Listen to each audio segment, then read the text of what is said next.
Hello guys, this is your next lecture about role of media in constructed and deconstructed perceptions and ways of dealing with marginalization and stereotyping.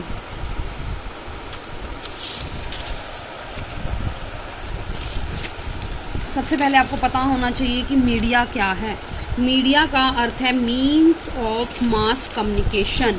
Means of mass communication में सबसे पहले जो मास शब्द है उसका अर्थ है हमारे पास बड़ी मात्रा में एकत्र लोग, यानी कि जब बहुत ज़्यादा जो लोग हैं इकट्ठे होते हैं एक जगह पे। और कम्युनिकेशन का मीनिंग है कन्वे करना, यानी कि कोई भी एक आइडिया जो है वो कन्वे करना, यानी कि बहुत ज़्यादा मात्रा में जो लोग हैं कन्वे करते हैं किसी को मैसेज, तो वो क्या कहलाता है, मास कम्युनिकेशन। अच्छा, यहाँ पर हिंदी भाषा में इसके लिए संचार शब्द का प्रयोग किया गया है। इसी प्रकार अंग्रेजी भाषा के शब्द मास कम्युनिकेशन के लिए हिंदी भाषा में जिस जनसंचार शब्द का प्रयोग किया गया है, जिसका अर्थ है जनता या सामूहिक लोगों को सूचना प्रदान करना। आगे है हमारे पास types of media and their role. Type media के कितने प्रकार हैं और इनका क्या काम है। सबसे पहला है हमारे पास प्रेस और छपी हुई सामग्री। सबसे पहला है अधिकतर प्रचारक किसी भी वस्तु, विचार आदि के प्रचार के लिए प्रेस और छपी हुई सामग्री का अधिक से अधिक प्रयोग करते हैं। छपी हुई सामग्री में पुस्तकें, समाचार पत्र, पत्रिकाएं, इश्तिहार आदि आते हैं।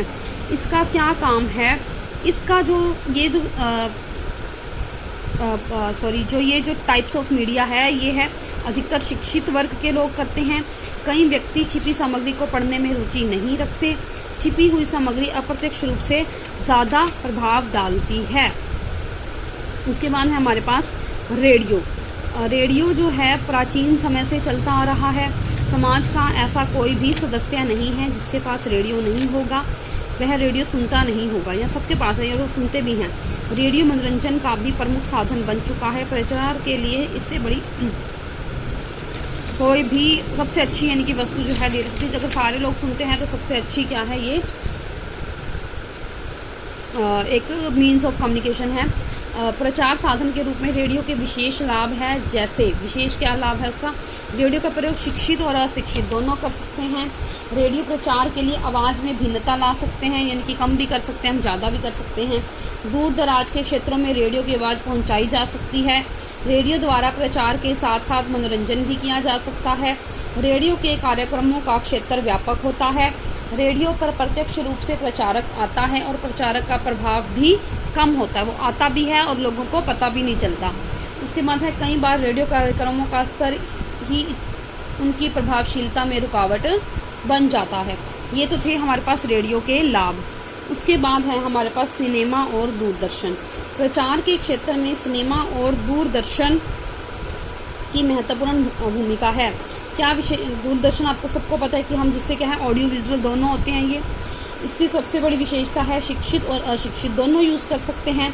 इस साधन का प्रयोग करते समय व्यक्ति कभी भी बोर नहीं होता।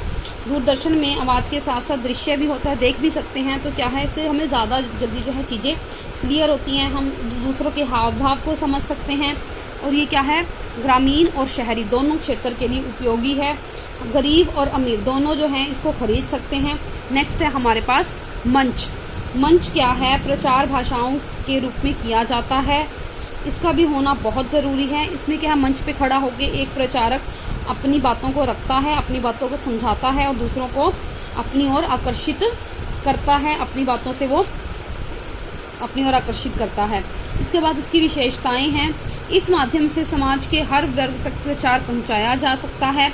अपने संदेश को प्रभावित करने के लिए प्रचारक अपने संकेतों और हावों भावों का प्रभावशाली प्रयोग कर सकता है।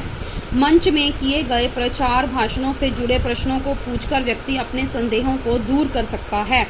मंच का प्रयोग सरल और सस्ता होता है। इसके बहुत सारे पॉइंट्स आप पढ़ सकते हो।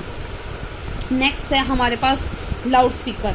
लाउड स्पीकर क्या है, ये हर जगह इसका प्रयोग होता है, शहरों में भी, गांवों में भी। यहाँ पर क्या है, सबसे सस्ता और सरल साधन है।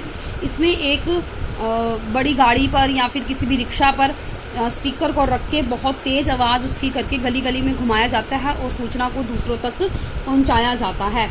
नेक्स्ट है जुलूस, प्रदर्शन व जनसभाएं। इसमें क्या है, कोई भी इसका प्रयोग लोग जुलूस निकाल कर या फिर जनसभाएं कर छोटी छोटी सभाएं कर लोगों को संबोधित करते हैं, अपनी बातों को उनके द्वारा समझाते हैं। नेक्स्ट है अध्ययन माध्यम, उसमें आएंगे साहित्य, धर्म, शिक्षा, प्रदर्शनियाँ, पोस्टर, शक्ति आदि।